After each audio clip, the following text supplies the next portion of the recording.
Good evening, everyone. Can I just have your thumbs up if the audio visual is working well, which means you can see me, you can hear me. So can I just have your thumbs up? Is the audio visual okay? Please just give me a thumbs up. Okay, perfect. Now, so I think the audio visual part is all okay. That means that we can just begin. So this is a session that's dedicated to the upcoming FMGE exam, and there are certain must-know MCQs. I think perhaps the idea is to discuss a fixed pattern. Some very basic MCQs are coming in your exams with little catch, and then you tend to falter. So the idea is to revise some MCQs, practice some MCQs, so that you get going in your exam. Hello guys. So you guys are in, so without wasting much of time, I think I'll begin because time is too less and the exam is just approaching. So just a short practice session for you. Starting up with more or less a warm-up type of a question. So you have to tell me which is the strongest ligament in the body. So still, one-liners are not outdated, at least in the context of the FMGE exam. Perhaps even now in the FMGE exam, you tend to find at times one-liners. So this is just a question that's been kept to keep that, story alive, that one-liners also come. So DK is easy. So please, you can drop in your answers in the chat box. The chat box is constantly visible to me. So any idea which is the strongest ligament overall in the body? Well, no problem. In case you guys don't know, I'll just help you out with the answer. It's actually the iliofemoral ligament. This ligament is present around the hip, and it's also popular by this name, ligament of Bigelow. So this is the strongest ligament in the body. Clear with that? Ligament of Bigelow, the iliofemoral ligament. In case you are asked about the strongest tendon in the body,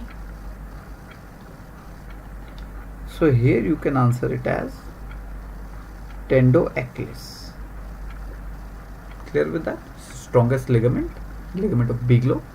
Strongest tendon, tendoachilles. Perfect enough. Wonderful guys. So lovely to see you guys, interacting and responding perfect. Now, so that was just a kind of a warm-up question, but let the questions get a little difficult now. All right. Now you have to tell me the statement that is not true.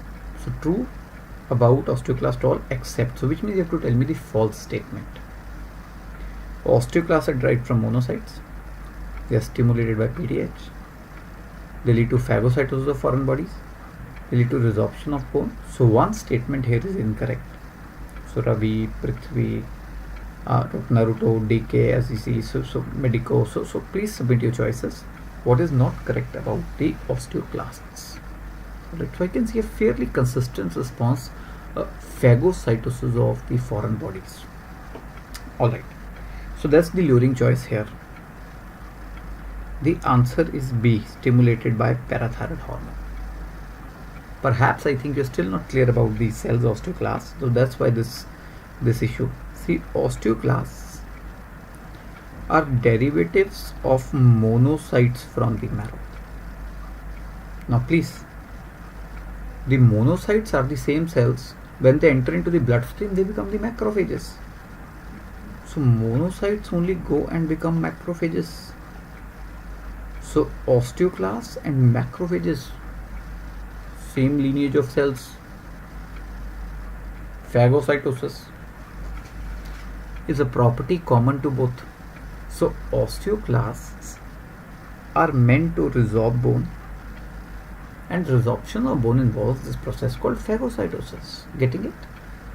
So please, osteoclasts and macrophages, monocytes, they are all same type of cells.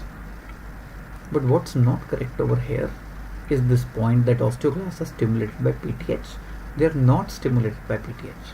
See, the parathyroid hormone comes and attaches to its receptor, but its receptor is actually present on osteoblast.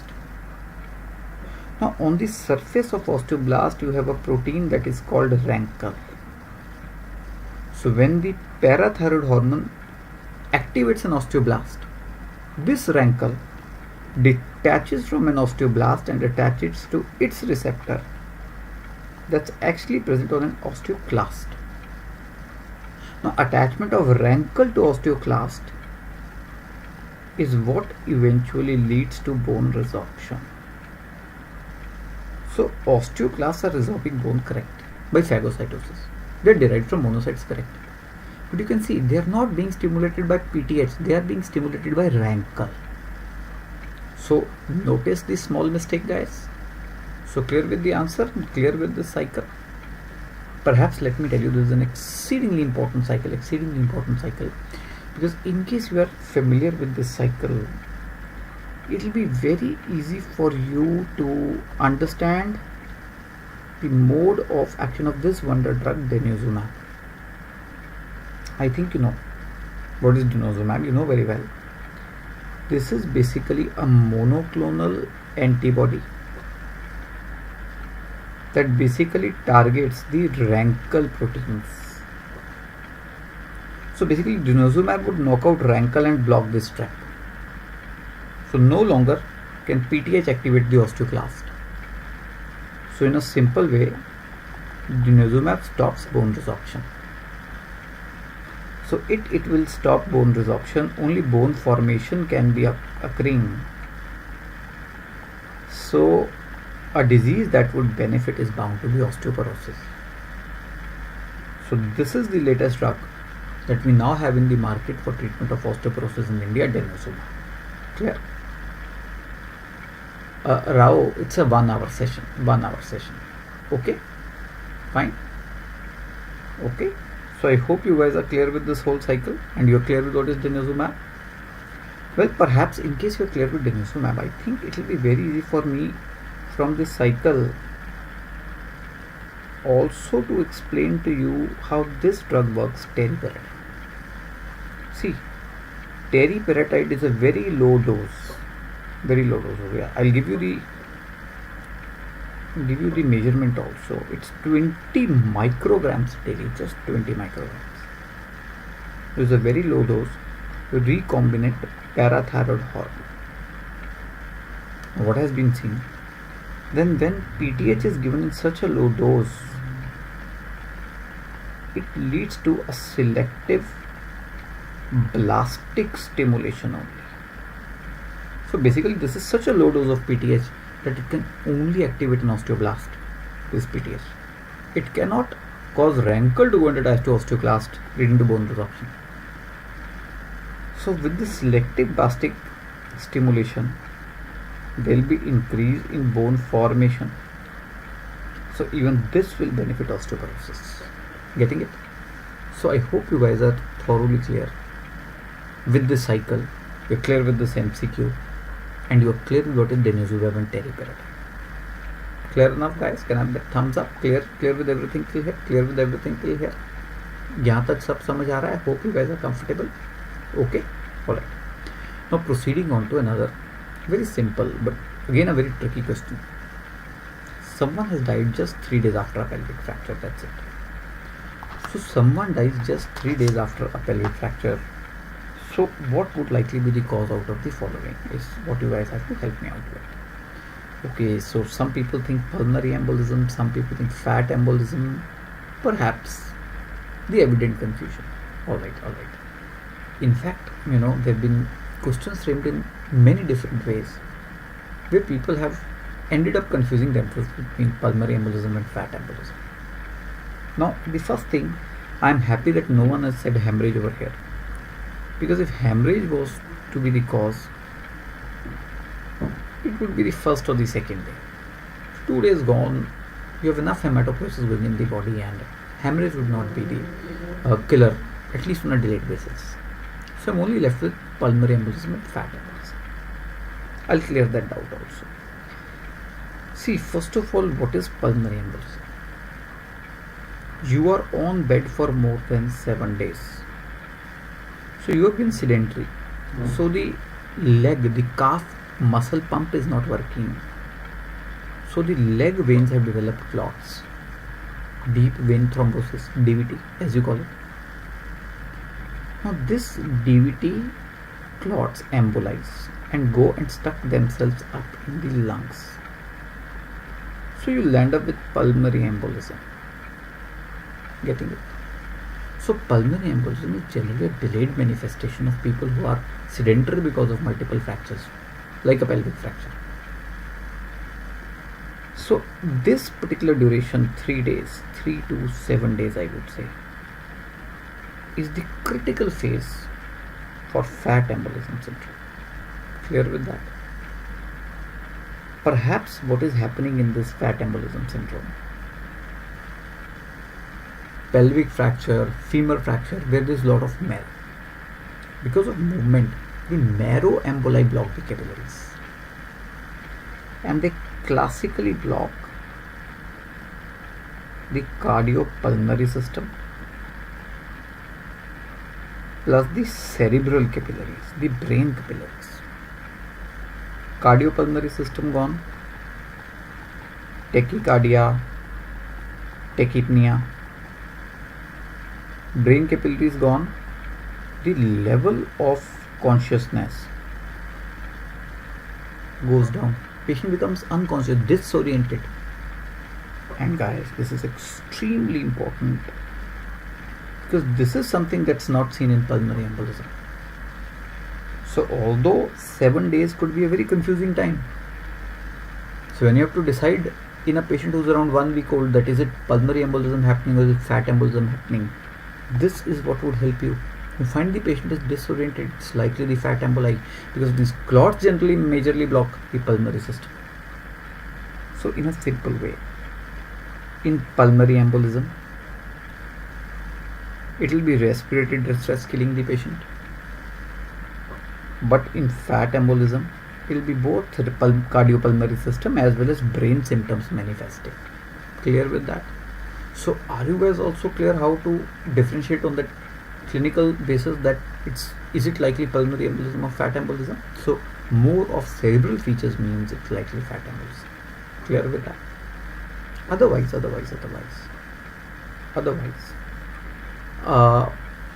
some laboratory features may also help you. So which is the earliest laboratory feature that would suggest to you that this is fat embolism syndrome? So any idea? So which could be the earliest laboratory feature that would suggest to you this is fat embolism syndrome? Yes, please. So can I have some people helping me out with this one? Yes. Increase serum fatty acids. Okay, you can say, but they are not sensitive, they are not specific. Lipuria.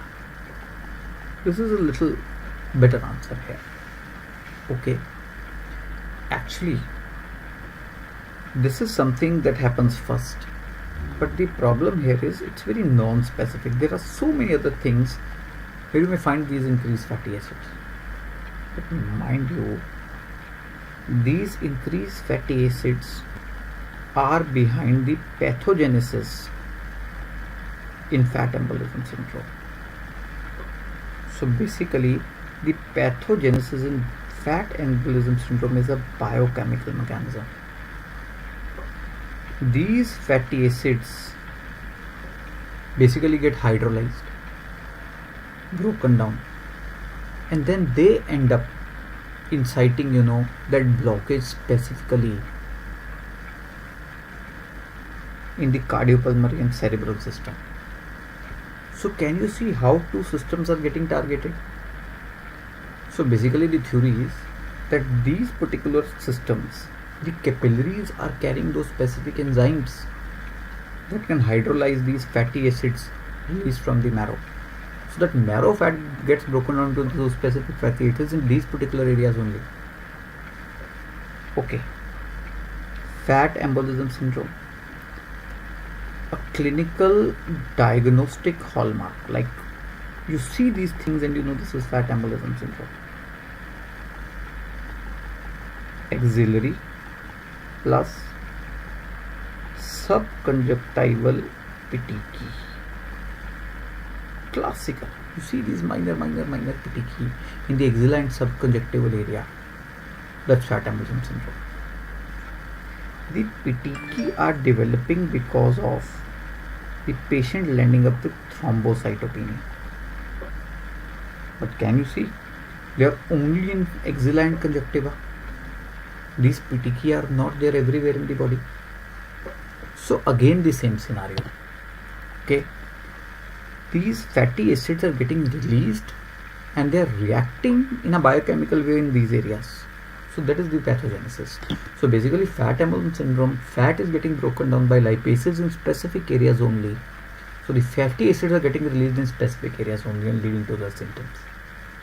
But unfortunately, tracing these fatty acids is of no benefit because they can be seen in many other conditions. So it's not taken as a specific diagnostic method. Rather, lipuria is more important, fat globules in urine rather than tracking fatty acids in serum. So clear with that, guys? Okay. Alright, so is the disturbance still there, guys? Because there's no noise around me. It's totally silent. Is the disturbance still there? Just click the refresh button on your screens also once. So click the refresh button on your screens also once, and sometimes it's the problem in the system that goes away. So click that refresh button and please let me know if the disturbance is still there. Alright, so in case it's still there, because it's all silent on my side, let me just see if I can make a change here. Okay. So is the noise still there? So you mean to say there's still a disturbance, but it's absolutely silent on my side because there's not even a single noise on my side. And can you just comment upon what kind of a disturbance you guys are finding? Is it like, alright, is the disturbance still there? Okay, I'll just try finding nothing there.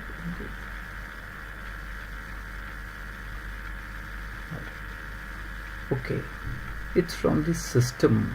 Okay, so please bear with it. I think there's some kind of a technical thing we can't control because the room around me is totally silent and it's a closed space, so I don't expect there's an organic cause we can pick up. It's more of a psychological disturbance, you can say in a doctor's language. So it's likely from some system, or some technical issue. So please bear with me for this little while, and I think it'll go away by itself also. So if the intent is good, I think things tend to fall back right in their place. Alright. So which of the following will be a recommended treatment option for an open fracture? So please. What would be the recommended treatment option for an open fracture?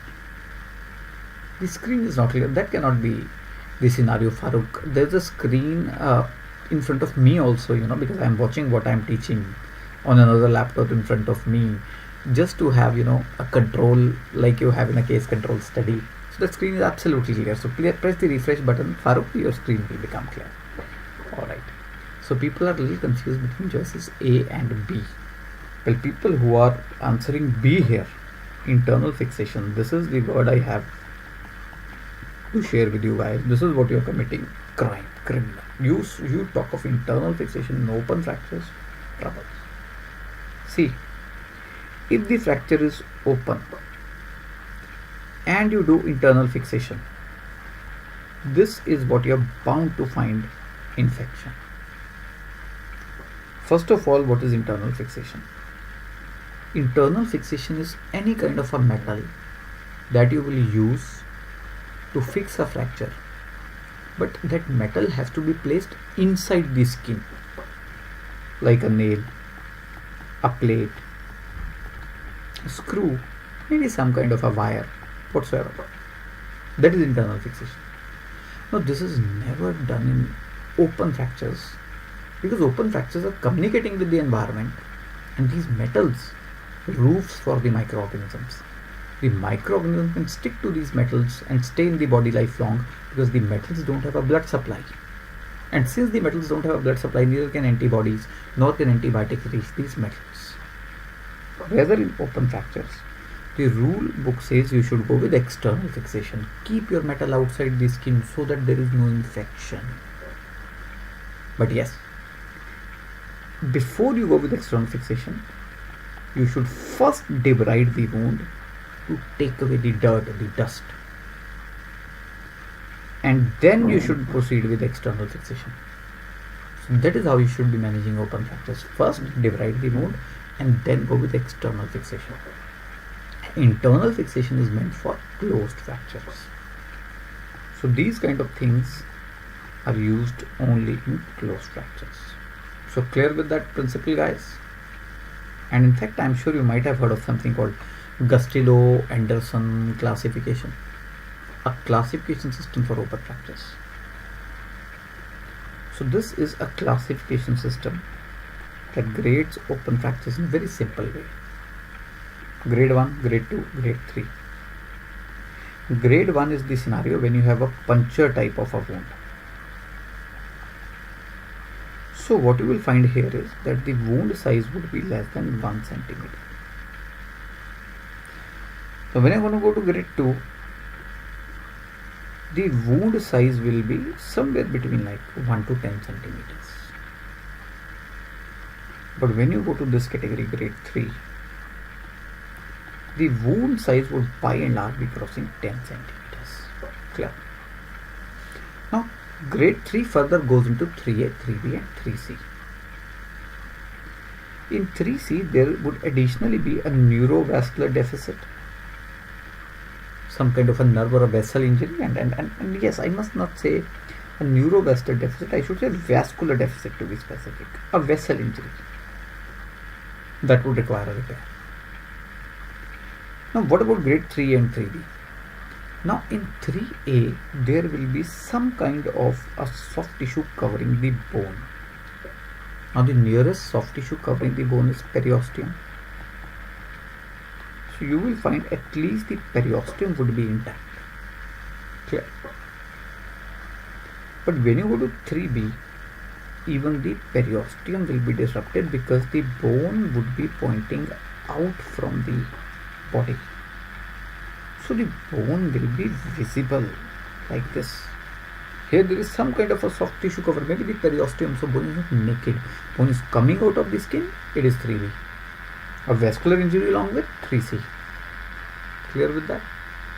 The whole idea behind this classification, see, grade 1 and maybe grade 2, with the help of antibiotics, maybe you can manage an internal fixation. But the rule of book says grade 3 is mandatory external fixation. So that is the exact way. This is a grey zone, grade 2. I love to go with external fixation even in grade 2.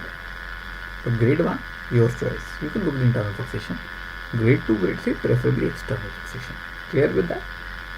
So clear with this concept also, and clear with this particular area also. Are you guys comfortable with this one? And the concept of Scottish dog on the X-ray, we'll just talk of it once this class comes to an end. Okay dear, I'll talk of it because here the flow will be disrupted. I'll talk of that Scottish dog once we talk of some queries. Okay, alright. So this is what I was talking to you about, guys. For open fracture, we use this device, external fixator. So quickly, tell me the commonest problem with the use of an external fixator. Any idea? I'll tell you. It's pin tract infection. So these pins that are going into the bone, they undergo infection. So that is how infection is strongly linked to the use of an implant, metal. So you can see maximum metal is in normal bone above and below. Most metal is kept outside the skin. No metal at the fracture site. So that is how we are afraid to use metals in open fractures at the fracture site. So no nail plate here. Otherwise infection. So internal fixation, keep it for closed fractures. Open fractures you better manage by external fixation.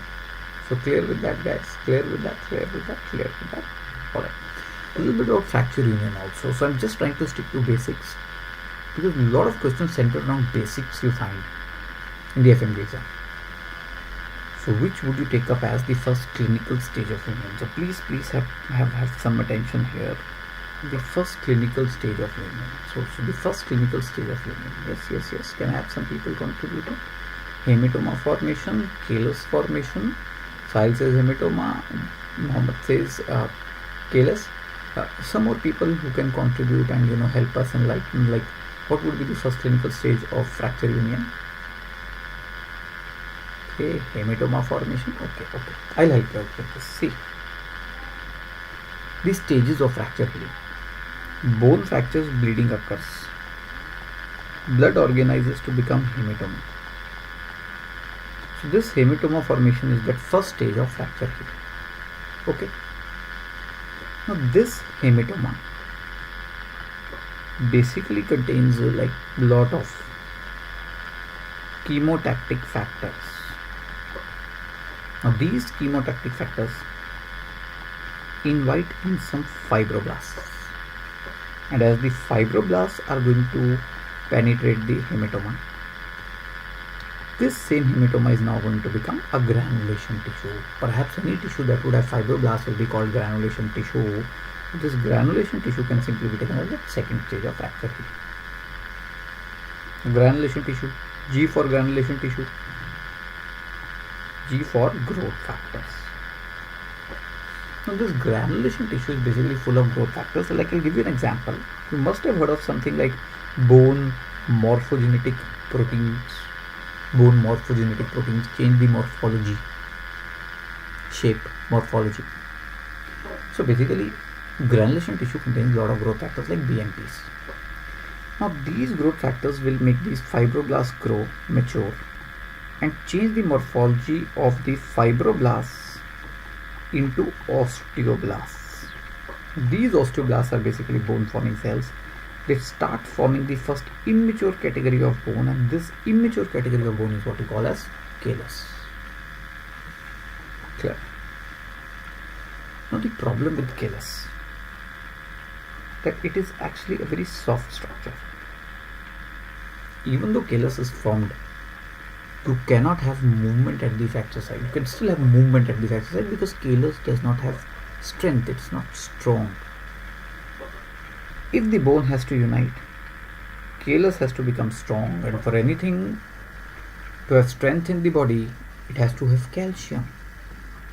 So this callus undergoes mineralization. Calcium deposits in callus, and the calcified callus is called woven bone, or some people call the same thing as like a consolidated bone. So this is what we take as the fourth stage of fracture healing: woven bone formation or consolidated bone formation. Clear? Now this consolidated bone has calcium, so it is woven bone that is rigid, hard, strong. Clear? Now bone. Now bone is nothing else. It is basically a combination of calcium with the protein called collagen. So this woven bone is having a lot of collagen also apart from calcium, and that collagen is arranged in a interwoven pattern. Now in a natural bone, you have all drawn those diagrams where you would draw the collagen in layers like this. In between you would draw those osteoblast bone forming cells, and in the center you would draw that blood vessel that you guys used to call as some Haversian canal or something. So in normal bone you would draw collagen in layers. So if this woven bone has to become a natural bone, the collagen has to attain a lamellar structure, and that is what happens in the end. The collagen becomes lamelllar, arranges itself in layers, and once the collagen arranges itself in layers, you have that last stage of fracture healing that is called remodeling. And mind you, remodeling is an ongoing stage that keeps on happening all our life. Every day, little part of the bone is eaten up by those bone-eating cells, osteoclasts.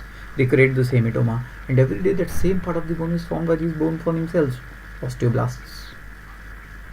This is a naturally going cycle in the body, happening every day, because bone is persistently remodeling each day. When there is a fracture, body amplifies the same cycle you to make a fracture unit.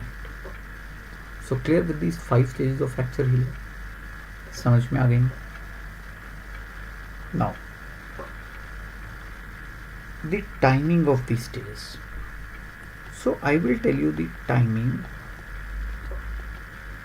for completion of a stage कि भाई इस time पे ये stage खत्म हो जाती है. Hematoma completes in like 3 days, say 2 to 3 days. Full granulation tissue formation 2 to 3 weeks. Full callus formation 2 to 3 months. Bone rigid hard 2 to 3 years, and remodeling continues after 3 years for the life of the patient because it's an ongoing stage. So with this formula of 2 to 3, you can also remember the timing of these stages. And yes, the pH changes. How the pH changes? Calcium is alkaline in nature. So after callus formation, the pH would become alkaline, more than 7. So prior to this, the pH will be less than 7 before callus formation stage. So even by measuring the pH, we can get to know, where we are in this cycle, or from this timing, we can get to know where we are in this cycle. Now let me go back and answer some MCQs on this cycle. If I ask you the first radiological stage of fracture union, so इस पूरी चीज में सबसे पहले x ray पे क्या दिखेगा? So which stage will be the first stage that will be visible on the X-ray? Callus. You're absolutely right, Sahil. I'll give you full marks. It's callus. But I've just told you that callus is a very soft structure. Even though callus will be formed, you can have movement at the fracture site because callus is a soft structure. So that is why the examiner is asking you the clinical stage. Clinical stage means that if this stage is there, you may apply any force. The bone is not going to move because the fracture is united.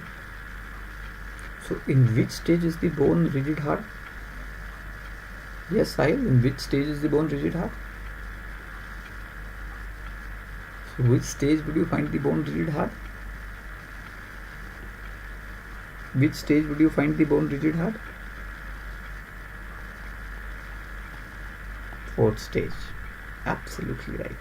So woven bone formation will be the answer. So please don't confuse the two stages. First X-ray stage of union, callus. But even in this stage, fracture can displace because callus is a soft structure. So the clinical stage of union, after the displacement is not possible, woven bone. Clear with that, clear with that, clear with that, clear with that.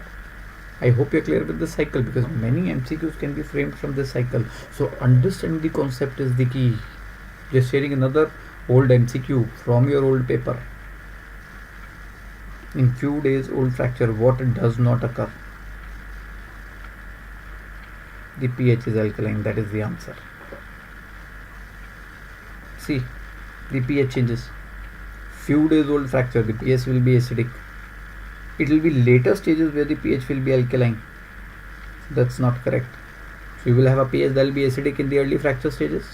There will be proliferation of these osteogenic cells from endosteum and other bone ends so that the fracture can unite. There will be capillary proliferation so that fracture can unite. But this is not going to occur. So are you guys thoroughly clear with some concepts on fracture healing? Also can I have that thumbs up if you're clear with the cycle, you're clear exactly what's happening in each stage, you're clear with the stages that are involved in fracture healing, you are clear with the bit of timing, which is clinical stage, which is radiological stage. So can I have the thumbs up, guys? You're clear with this part, clear with this part. Fair enough, fair enough. So we're almost done with half the time. So I hope no confusions from the area that we have covered. Things clear enough till here. Alright. So a little bit, because we've been talking about union, a little bit about non-union also. So you have to tell me a method that is not of any use in case, we are dealing with non-union. So we're dealing with non-union. So there are some methods we can use to speed up union. Barring one of this method, which method here will not be of much use if we are talking about non-union. So please, may I have some people helping me out with this one? So can I have some people submitting their answers? No negative marking in my class. Please feel free to answer because a mistake here would just be a memory. Yes. Okay, Naruto says compression by external fixator. Anyone else who wants to put in some wisdom? Sahil, Dr. Nisi, Rushali, Mohammed, anyone else who wants to put in, Risha, no negative marking in my class. I always encourage you to answer, because when you make a mistake here, you just go in your mind as a memory. So C says again, B, Vishnu says no, C, bone grafting. Come on, bone grafting would be the ideal choice. The answer is this, compression by external fixator, but all other things are useful. So please. If you have to treat non-union, you can go with compression plating. Bone grafting would be the ideal, or you can say the best way to treat non-union. You can add on these bone morphogenetic proteins. They are the growth factors. You've just read about them. But no role much of compression by an external fixator. So guys, I'll throw some light, especially on what is compression plating, or what are compression plates. Now, compression plates have this landmark, oval holes. Can you see the oval nature of the holes here? They are not circular holes. See how these oval holes are leading to compression in a fracture. When we put screws, we put the screws eccentrically. So if you see the screws, they are basically getting placed eccentrically in the holes, means towards the edge, not putting the screw in the center. Now as I am going to push the screw down into the bone, this is going to push the plate out. So as the screw will go down, there will be a constant push from the screw on the plate that will be on the out directions. We are very much familiar with Newton's third law. So if this plate is pushed out, fracture will be pushed in. Remember Newton's third law, every action is equivalent to opposite reaction. Clear? So basically compression plates are the plates that have oval holes, and where the screws can be put eccentrically towards the edge of a plate. These eccentric screws push the plate out, compressing the fracture site in the opposite direction by virtue of Newton's third law. So clear with the concept of compression plating, because these are those special plates which we specifically use in fractures that are destined to go into delayed union or non-union. So clear with that. So Naruto, clear with that. As opposed to compression plates, another category of plates we have are locking plates. These are those special advanced category of plates that are specifically used for osteoporotic fractures. The problem in osteoporosis, bone does not have strength. So it's difficult, for a bone to hold screws. So here you have a special property. The screws lock into a plate only. So you can see the plate hole. Can you see the screw gone into the plate? Because the screw also head has threads. So there will be threads in the hole, and that screw will go into the hole, locking in the hole. So the screw head has threads, the plate hole has threads, they will lock with each other. So it will be the plate holding the screw rather than a screw holding from the bone, because the bone is osteoporotic. So these are some special category of plates we use in orthopedics for some special scenarios. Clear with that? So Kishan, Naruto, is the audio part tolerable now? Because there is no buzzing sound on my side, and I don't know how to correct it either. I hope, but you are able to at least pick up the important messages. Fair enough. So just an interesting thought, guys. So what's your thought about this part? Is the healing of a fracture in osteoporosis normal? Yes or no? Yes, thanks for letting me know, Ratnato, that the voice is tolerable. But is that thought also coming to your mind? What about a healing part in osteoporosis? Like if someone is osteoporotic, could you have a delayed healing in the fracture, or would that healing be okay? Yes, so may I have some people sharing their opinion on this one? Just a thought, not an MCQ this time. So what do you expect with the fracture healing in osteoporosis? Like, does the bone heal normally, or is it that the bone healing is compromised in osteoporosis? Delayed healing, Dr. Naruto? Yeah, anyone else who wants to share the opinion? Just a kind of a voting, nothing more. Just a kind of a voting, nothing more. No delay in healing, so very balanced voting. Delayed healing, okay, more options. All right. So I'll let you know. Fracture healing in osteoporosis is normal. Please. Osteoporosis is a physiological thing. Everyone is going to go into osteoporosis after a particular age. The basic mechanisms of healing are not disrupted. Please. Problem in osteoporosis. Fixation of fractures is difficult because bone is not having the strength. So if you want a good healing in osteoporotic fractures, use those special category of plates called locking plates. Clear with that? So clear with the thought also. So please, healing in osteoporosis is even normal. Even osteoporotic fractures heal very well. The only problem in osteoporosis, since bone is weak, it's very difficult to fix the fracture. So that is why the higher incidences of non-union. So for that fixation, I've just shown you the special category of plates called locking plates. So I hope you are clear. Wherever you think union will suffer, go with compression plates. Where you think osteoporosis will be a challenge, use locking plates. So that is the crux from my side for managing non-unions. But yes. As I told you, the ideal scenario for a case of non-union will be to do bone grafting. Now, bone grafting is something that you guys are very much familiar with. But I want you guys to help me out with this part. Bone graft works mainly by what mechanism? So if you have to tell me which is the most important mechanism by which a bone graft is thought to work. Yes. So please, may I have some people pouring in their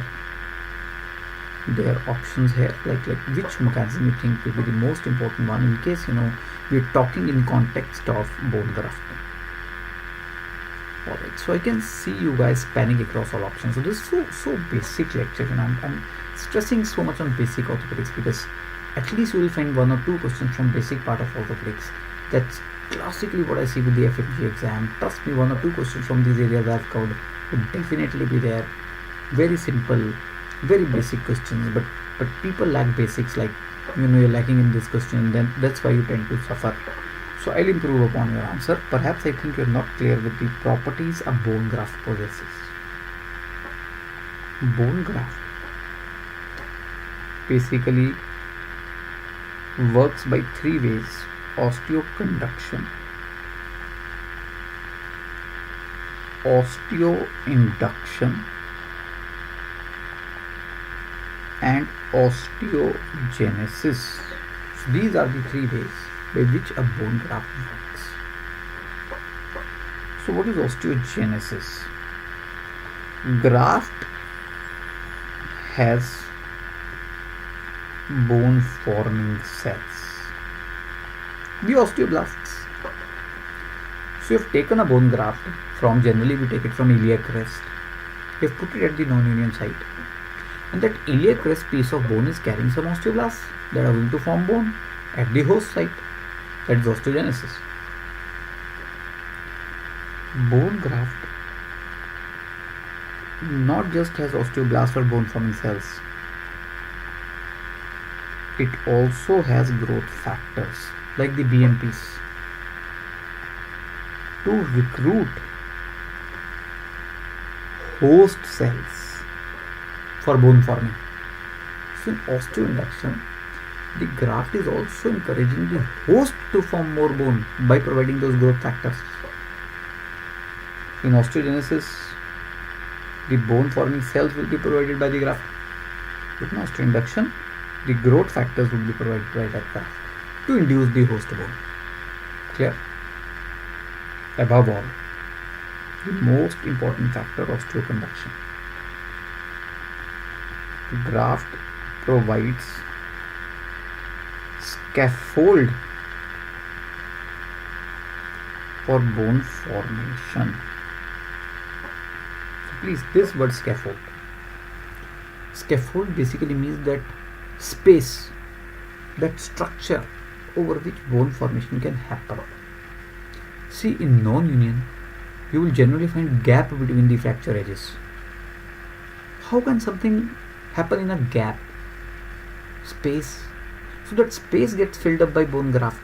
So graft is that scaffold now over which the whole processes of osteoinduction and genesis can happen. If that space remains as it is, forget about induction and genesis. Conduction has to be there for bone formation to happen. So this mineral scaffold that helps in vascular proliferation is the most important property by which a bone graft works. And if you have to take a bone graft, it's iliac crest from where we generally harvest a bone graft. So clear with that, guys? And the iliac crest graft will have these properties: osteogenesis, osteoinduction, osteoconduction. Most important of them all will be osteoconduction, that scaffold formation. That scaffold that is provided by the graft. So I hope you guys are clear with this part also, and you're clear with a lot about now fracture healing and that delayed union, non-union part.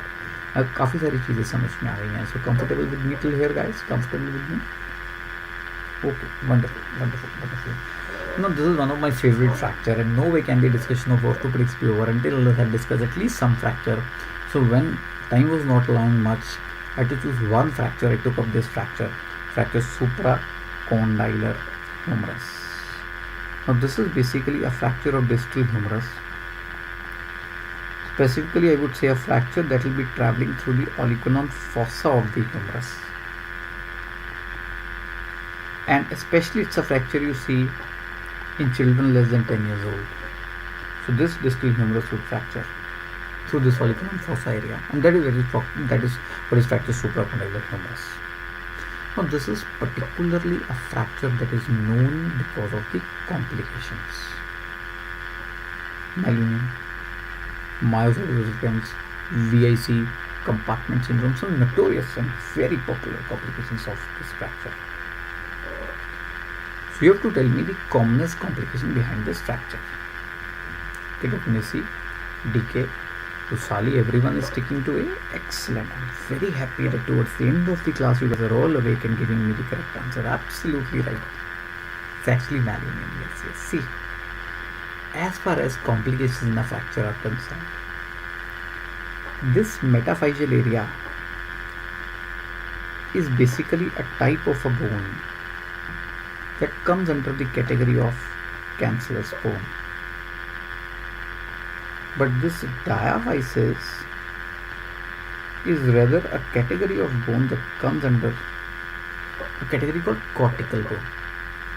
Now in cancellous bone, you have very good surface area, very good vascularity. So fractures here always unite. But if you don't treat them nicely, they unite in wrong positions. But diaphysis vascularity is a challenge. So this is the area where you have to speak more about non-unions. So diaphyseal fractures में non-union की बात करते हैं, metaphyseal fractures में हम malunion की बात करते हैं. Okay, Sheikh, I don't think there's any increment in noise, guys. I hope other people are a little comfortable, but I'm trying to write down also everything, so that even in case the voice part is giving you some kind of a trouble, some interference or so, at least the the written part would make things clear to you, and the pictures as well. Now this particular area, epiphysis,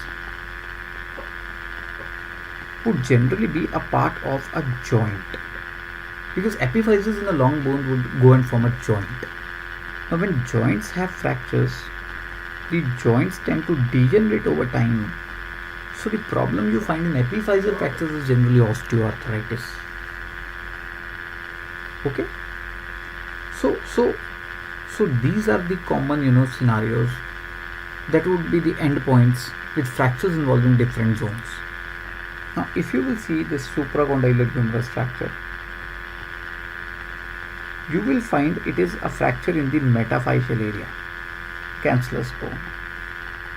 So that's why I'm talking of malunion. Clear with that? And malunion in this fracture, if it is fracture supracondylar humerus and it lands up with malunion, it generates this very popular deformity that you guys popularly know as that gunstock deformity. So that is the classical thing you find in this fracture, gunstock deformity resulting from malunion. That's the commonest complication you find with this fracture supracondylar humerus. My mobile phone is also not near the mic. I have mobilized my mobile phone a number of times. I pressed the refresh buttons I could. Okay, you want me to unplug the charger? I have unplugged the charger. Has it helped by unplugging the charger? So I've unplugged the charger and let me see. So I've tried unplugging the charger and everything, and the microphone and everything is working well.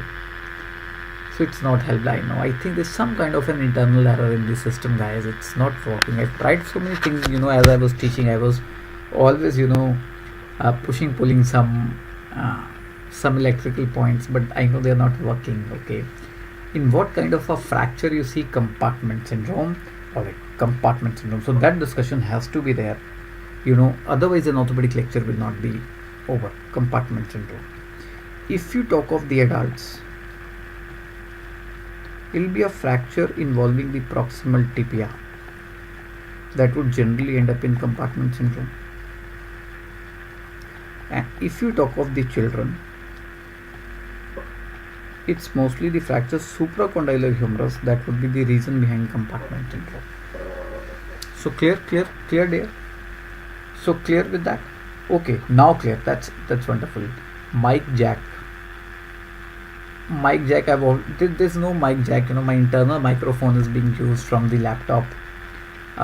Perhaps I keep on using the same system so many times. It's the first time I'm finding this kind of a problem. I think it's somewhere from the system itself, but it's totally silent on my side. But I hope things still have been clear enough, because I've been trying to write down everything. Okay, fair enough. So clear with your query also, dear. You were asking me what fractures would generally lead to compartment syndrome. Okay, and yes, compartment syndrome is basically popular because of the P's that are associated with the compartment syndrome: pallor, pain, paraesthesias, pulselessness, paralysis. So these P's and puffiness. Puffiness basically means swelling. So these P's is what guides you to the diagnosis, and this is pain on passive stretch of fingers. So I hope you are clear with these P's also. Peculiar to tell you this is compartment syndrome. Okay. Now the FMGE exam that just went by was carrying this question, that which P in compartment syndrome would mean to you the worst prognosis. So please, which P is associated with the worst prognosis out of them all? Pallor, pain, paraesthesias, pulselessness, paralysis, puffiness. So which P in compartment syndrome would signify the worst prognosis? So please help me out with this one, guys. Please just help me out with this one. This is just a repeat question from the FMGE exam that has just gone by. There was a question on compartment syndrome. The P's were given and you were asked which P would mean the worst prognosis. So Dr. Messi says pulselessness. Any more people who wish to contribute? Any more people who wish to answer? No negative marking. And of course, I'll clear up the query. I'll clear up the answer. Okay. So Vishnu, Siddharth, Nisir, you are all saying pulselessness. And this is the loophole. The more attractive choice, but the wrong choice. That trapped so many people who became pulseless after the exam when I told them the answer. Paralysis. So please, it's paralysis, not pulselessness. Pulselessness, totally unreliable sign. See, What is the pressure that leads to compartment syndrome? Please tell me. So what compartment pressure is enough to generate a compartment syndrome? I'm sure you must be knowing about this. Like what is the average pressure? Yeah, absolutely right, Sahil, absolutely right. 30 millimeters of mercury. And mind you, this pressure is not enough to compress the radial or the brachial arteries. The pressure in the radial artery, brachial artery, blood pressure 120 millimeters of mercury. This is too low. This is basically a pressure that actually compresses the muscle capillaries. So compartment syndrome is ischemia happening in the limb from compression of muscle capillaries, not the radial or the brachial artery, and that is why pulse, unreliable sign. Pulse will be still there. There will be ischemia, paralysis. Getting it? So please don't depend upon pulse. If you are asked about diagnostic sign, it will be pain on passive stretch. If you are asked about unreliable sign, pulselessness, and if you are asked about the sign that will carry worse prognosis, paralysis, because paralysis means death that cannot be reversed. So are you guys clear with this concept? Can I have that thumbs up? Clear with everything on compartment syndrome? Clear with that? So ये सारी चीज़ें समझ में आ गई, and I hope you guys are clear that if that pressure is more than 30 millimeters of mercury, this is what you have to do on an immediate basis. You have to do a fasciotomy. On an immediate basis, you have to take up a patient for a fasciotomy. So another very basic question. So you plan to go ahead with a fasciotomy. You have to tell me like which structures are going to be released in case you proceed with a fasciotomy. In fasciotomy, like what is the depth to which you guys generally penetrate to the skin, subcutaneous tissue, superficial fascia or deep fascia? Okay, so people are confused between C and D. It's D, deep fascia. Deep fascia is the fascia that covers the muscles, and it was the muscle capillaries that were compressed. So you have to decongest the muscles. So you have to go down and open up the muscles by removing the deep fascia, muscle capillaries. So please don't forget that. I hope I have stressed enough to tell you it's all the problem with the muscles. It's muscle ischemia, muscles degenerating, leading to contractures. So if you miss the compartment syndrome, you'll end up with these contractures, Bachmann's ischemic contractures. So that is the message I want to share with you concerning the compartment syndrome. So that's all from my side for today. So any queries, guys, from the area that has been covered till now? Any queries? Okay, Scottish dog concept. I'll tell you. See, this is the upper vertebra, this is the lower vertebra. Now behind a vertebra, you have this kind of a shadow. Okay, this would be the spinous process. Okay, these would be the facets where vertebrae would be articulating. Now this particular area is called pars intraarticularis. Now in some specific scenarios, the upper vertebra slips forwards over a lower vertebra, and that condition is called spondylolisthesis. It happens because of this pars getting fractured. Now this particular shadow looks like a Scotland dog, a dog seen in Scotland. So break in the neck of the dog is what tells you this is spondylolisthesis. So when will be spondylolisthesis? What you are going to find is a beheaded Scottish dog sign. Clear with that? So DK, are you clear with what is beheaded Scottish dog sign now, or is there still a confusion? Or if there is a confusion, please pen it down so that I can remove it. Yes.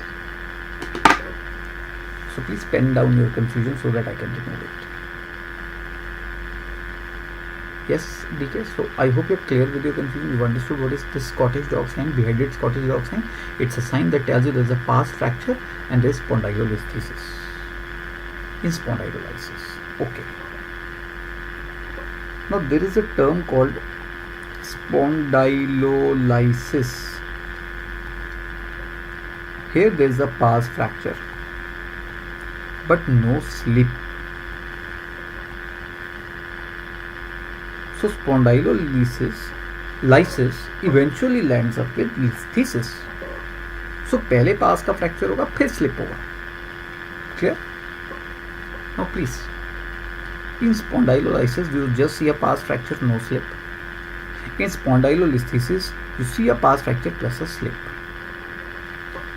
Now in Dr. Maheshwari's book, it has been mentioned that what you see over here is a sign called Scottish dog wearing a collar, and what you see in listhesis is some beheaded Scottish dog sign. This is written in Dr. Maheshwari's book.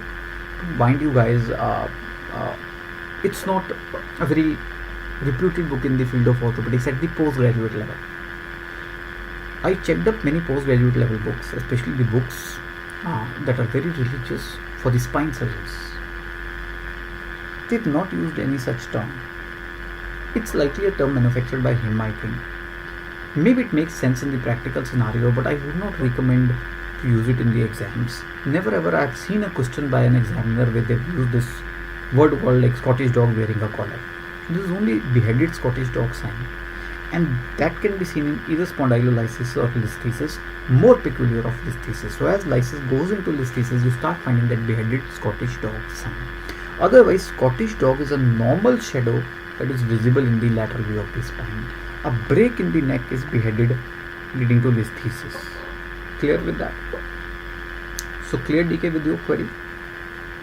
So what is spondylolysis? What is spondylolysis? समझ में आ गया? DK. Now one small query from my side also. Let me see if you can help me out with my query. Spondylop. Sorry. Just sorry for that. I think my hand touched somewhere by mistake. So DK, what is spondyloptosis? Any idea what is spondyloptosis? Can you brief what is spondyloptosis? Okay, I'll tell you. When you have complete slip of upper vertebra over below, so it is the last stage of that spondylolisthesis. So basically this is how the story goes. Spondylolysis, then listhesis, and then spondyloptosis. So this is where you have that complete strip. Mind you, there is no Scottish dog without a neck or face or anything for this. They are all local signs.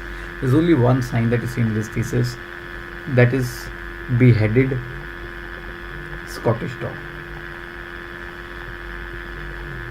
Clear with that? So clear with that? Yes. If you have spondylolisthesis of C2 over C3, the C2 vertebra going forwards over C3, this is what is called hangman's fracture. Another repeat question from the old FMGE exam. The C2 vertebra slipping forwards over C3, that is hangman's fracture. Another repeat from the old FMGE exam. Perfect, wonderful. So an interaction is always beneficial. Dr. Naruto, little difficult for me to keep on explaining so many things in such a short lecture. We are already over with the time. Never mind. There are some still queries that will be left because many more queries might come to your mind. So this is a Telegram group I run. T.me Dr. Mukul Ortho. You can just put in the leftover queries over here. Salter Health classification is a classification that's pretty unrelated to the whole scenario. You can just drop your message and I'll explain that classification in a very simplified way on that group, and you can just read it and it will be clear to you. Clear with that? Because there will be too much unrelated to the lecture for now. But that's a classification for growth plate injuries, and I'll just put it up on the group and your query will also be clear. So clear with that, guys? Well, so thanks for watching for today. A session for the FMG people. I hope you guys benefit, you learned some new concepts and you practiced a little bit from what you already knew, and I hope I was able to clear up some queries also. So in case you're not subscribing to Unacademy, please use this code, get your 10% off. Subscribe to Unacademy, it's what my recommendation is. And any queries after the class is over, Telegram group T.me Mukul Ortho. Catch up me on this group and stay tuned about the upcoming classes also. So good night for now. Wish you all the best for the upcoming exam. Bye bye.